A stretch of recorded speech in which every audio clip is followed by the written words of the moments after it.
بسم الله الرحمن الرحيم نحمده ونصلي ونسلم على رسوله الكريم أما بعد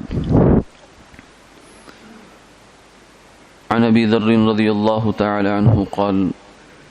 قال رسول الله صلى الله عليه وسلم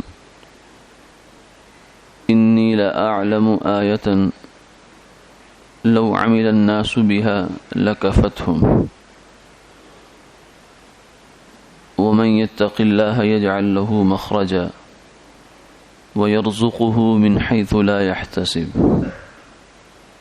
أو كما قال عليه الصلاة والسلام.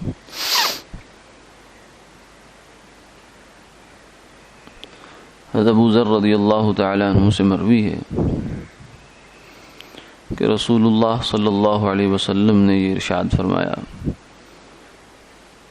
کہ مجھے ایک ایسی آیت معلوم ہے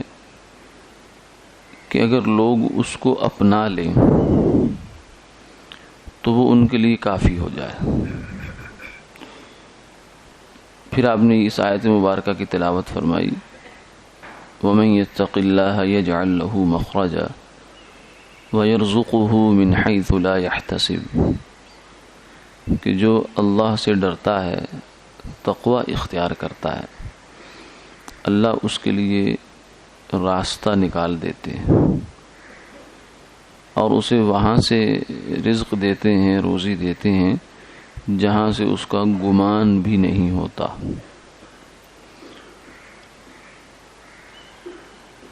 ابو ذر رضی اللہ تعالی عنہ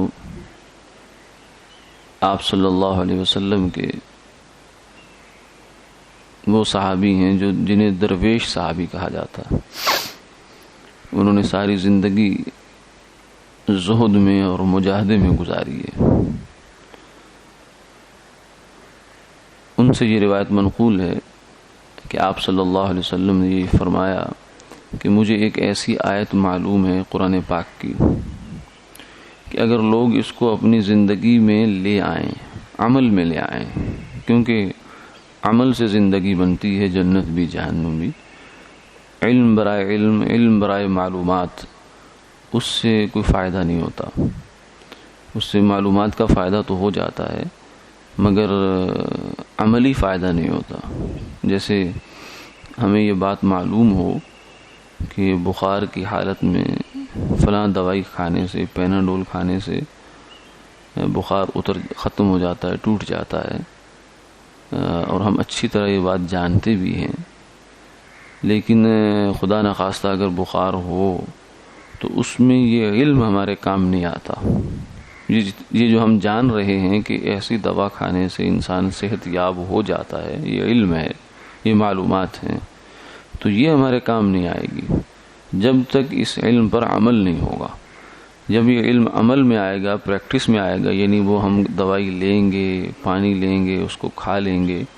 اور جو اس کے ساتھ احتیاطی تدابیر ہیں وہ اختیار کر لیں گے تو وہ اللہ کے حکم سے اپنا اثر دکھائے گی. اسی طریقے سے اگر ہمیں علم تو ہے کہ یہ آیت یا تقوی کیا چیز ہوتی ہے اور زندگی میں تقوی آئے تو کیا ہوتا ہے کیا نہیں ہوتا اس پر ہم سے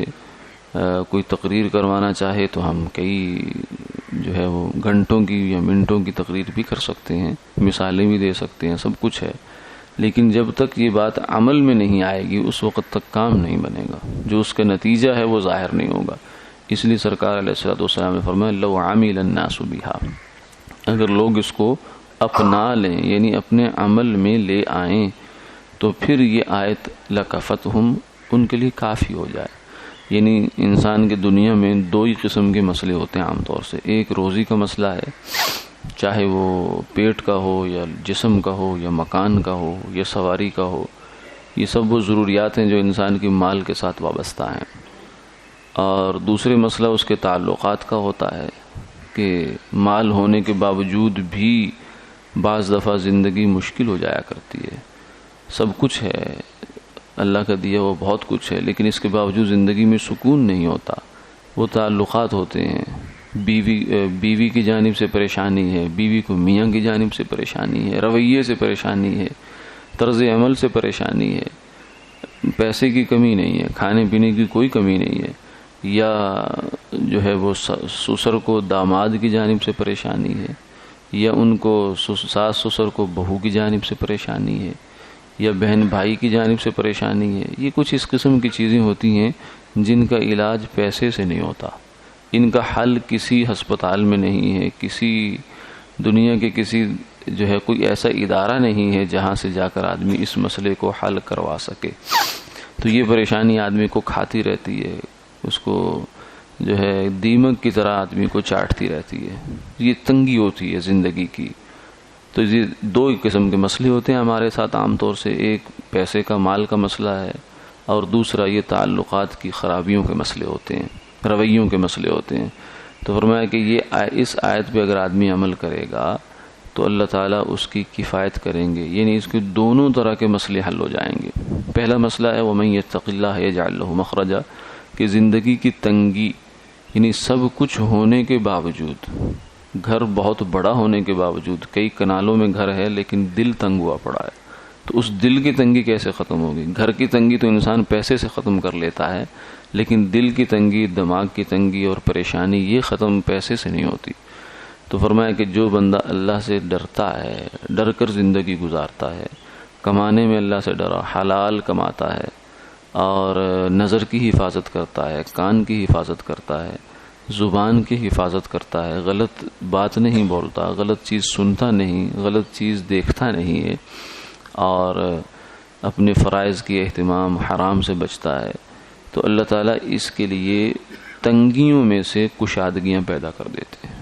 یعنی بظاہر حالات تنگی کے ہیں، لیکن اسے اللہ وہاں سے کشادگی عطا فرما دیں گے، کیونکہ وہ خالق اور مالک سب چیزوں کے وہ ہیں۔ ہم سمجھتے ہیں کہ شاید ہم خود سے کچھ کر لیں گے، میں ایسا کر دوں گا، میں ویسا کر دوں گا، نہیں، ہمارے سے کچھ نہیں ہوتا۔ اور دوسری چیز فرمایا وَيَرْزُقُهُ مِنْ حَيْثُ لَا يَحْتَسِبُ، اللہ اس کو رزق وہاں سے دیں گے جہاں اس کا گمان بھی نہیں ہے۔ یعنی جو حدیث پاک میں آتا ہے اللہم انی اسألوک من فجاءۃ الخیر، اے اللہ ہم آپ سے اچانک خوشی کا سوال کرتے ہیں، یعنی ایسی خوشیاں کہ جن کے بارے میں آدمی کا دھیان اور توقع نہیں ہوتی وہ مل جاتی ہیں، تو اس خوشی کے اندر خوشی اور زیادہ ہو جاتی ہے۔ جس خوشی کی توقع ہوتی ہے وہ کم ہوتی ہے، جس کی نہیں ہوتی اس کی خوشی اور زیادہ ہے۔ تو اللہ تعالیٰ اس کو رزق دیں گے جہاں سے اس کا گمان بھی نہیں ہے۔ اللہ ہمیں تقوی کی زندگی گزارنے کی توفیق عطا فرمائے، آمین آمین یا رب العالمین۔